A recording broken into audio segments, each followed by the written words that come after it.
dura irra goggu barannu takkaan takka lama jechaatuma baranne.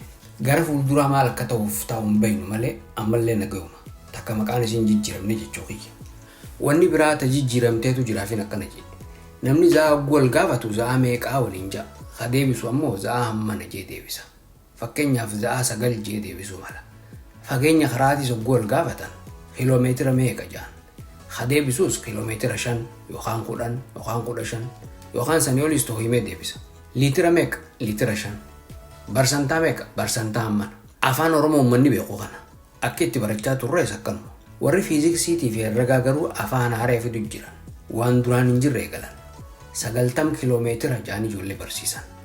90% 10 liitira ja'anii afaan biraarratti hirkatanii afaan Oromoo barsiisuu jiran.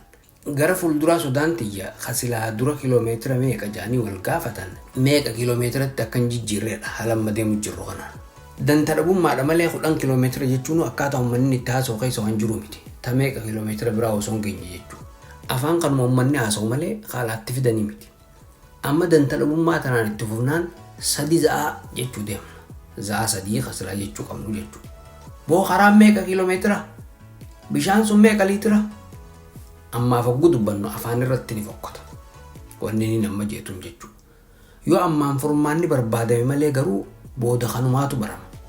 Ambar afaan uummata keessa jiru dhiisanii afaan biraa haaree fiduuf maaliif rakkataniitu naaf galuutiti. Maaliif nama afaan wal laajisan? Barataan ammaa mana galee warraan waliif hin galu. Afaan Oromoo afaan Oromootiin haa dubbannu. Warri afaan akkanaa eegaltan ifii rakkattanii nama rakkisina.